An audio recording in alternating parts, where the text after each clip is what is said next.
Shalom, this is Daniel Stern coming at you live from Jerusalem, from Netivyah Bible Instruction Ministry here in downtown Jerusalem. First, I'll point out that we're on our newly done roof, which we had a terrible leak and fixed during the summer, so praise God for that. But on to the serious stuff. We are a year into the war in Gaza and its many seven-fronted conflict with Lebanon, Syria, Iraq, Yemen, Judea, Samaria, and of course the head of the octopus, Iran. And I would like to tell you that our soldiers are still battling, are still at war. It's been a long time since I've shared with you, but I'm back and I'd like to share a little bit about what's going on. So first of all, in the south, in the Gaza Strip, there are still 101 hostages that are being held in inhumane conditions, have not seen a single representative of the Red Cross, and we want to pray that we get them back. Most news and reports indicate that many, if not the majority, are no longer alive, but I'd still like to pray and hope that that is not the case and that they are alive and can be returned to their families and to the nation that want them. So please pray for that. Down in the south, our IDF is still operating relatively strongly after quite a few months where the operations were mid. They've picked up the pace and are trying to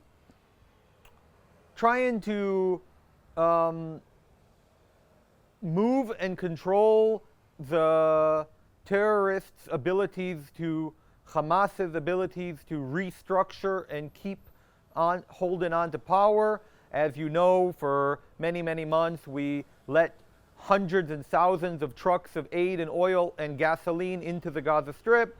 Over 90% was taken by the Hamas, used to lengthen the war, as well as to make a lot of money, which they used to recruit new members. So unfortunately, the operation was a success militarily, but there wasn't too much of there was a lot of pressure that didn't allow Israel to do what it should have done and what it needed to do in order to change the face of the Gaza Strip. So hopefully the operations now will work towards that effort. Moving on, as I'm sure all of you know, but if not, you'll hear it from me right now. In Lebanon, for the last year, Israel has been making very small incursions, units of 20 to 40 special forces, preparing the ground for what is now happening. In 2006, when there was a second Lebanon war, Israel went in without preparing the ground, and it was not very successful, despite the fact that one could say we won that battle, that war. It wasn't, there were many lessons to be learned. And those lessons were the fact that for the last year, Israel's special forces were in Lebanon preparing the ground. It's not very widely circulated, but that is true. And now, a few weeks ago, after an amazing operation known as the Beeper operation, the Beeper strike, followed by a walkie-talkie attack, and obviously the neutralization, I like that word, of the majority of the Hezbollah leadership, Israel has started a more serious ground operation, which currently is involving 10,000 troops, but another 38,000 are prepped to go in. And by the time you see this, who knows, things can change here very quickly.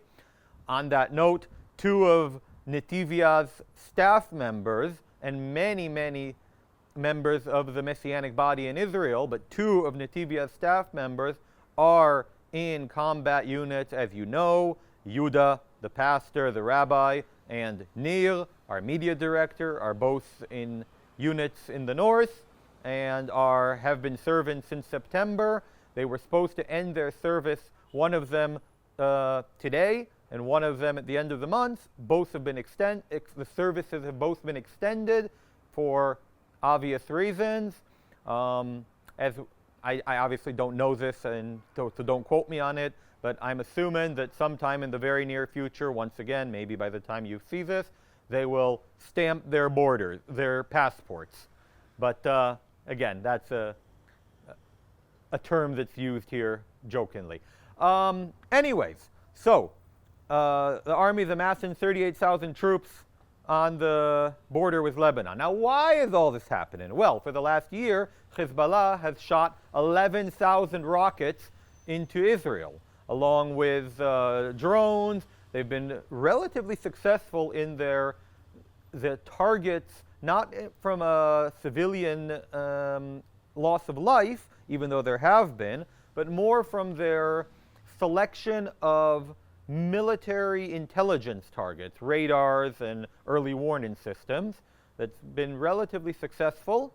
Nevertheless, over the past year, 11,000 missiles, tens of thousands, if not hundreds of thousands of Israelis, civilians have had to evacuate and are refugees from the northern towns of Israel, including Metula, including Kiryat Shmona, and many others. And this is obviously an unacceptable situation. I mean, imagine any Western country, or for that matter, any country that had 11,000 rockets and a significant portion of their population forced to evacuate for an entire year. That would be crazy and unheard of. So now Israel is responding. Additionally, one of the big questions is what's going to happen with Iran?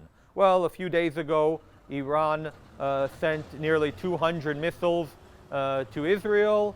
In April, they sent about 300 projectiles, a mix of types of missiles, which of course also lengthens the attack to a 6-hour attack. The attack a week ago of 200 missiles was only a 15-minute window because it was all the same type of missile, so they all traveled at the same speed. It's about 25, 27 of those missiles were hit targets in Israel. Many of them just open land. There have been no reports of casualties as a result of these missiles, although within minutes of the attack, the Iranians claimed to have destroyed 25 F-35 stealth bombers, but obviously that anyone with a couple of brain cells knows that despite the information war, that would be false because they wouldn't even have had time to figure out what they destroyed. So clearly that's propaganda. But the exact results are difficult to tell because of the information war going on. Anyways, here at Netivyah, we've had a huge surge in requests for help from units that are either returning once again to combat, whether in the Gaza Strip or in the north, or are still in combat and have been there for hundreds of days. We've had requests for shipping containers for them to store gear. We've had requests for antennas to lengthen the range of their control of their drones. We've had requests for certain types of devices, cables that allow to operate drones from within shelters and not from within open, dangerous, vulnerable spaces without being exposed. We've had many, many requests. In the meantime, we've also been preparing meals and taking it to the troops. The most recent request that we had was this. It's a Camelback, 3-liter Camelback backpack that you fill with water and you put in your backpack and you can drink while on the move. This was requested by the Alexandroni Brigade, which are in the north, in Lebanon, in fact. That's been announced on the news. It's not hidden information, classified information.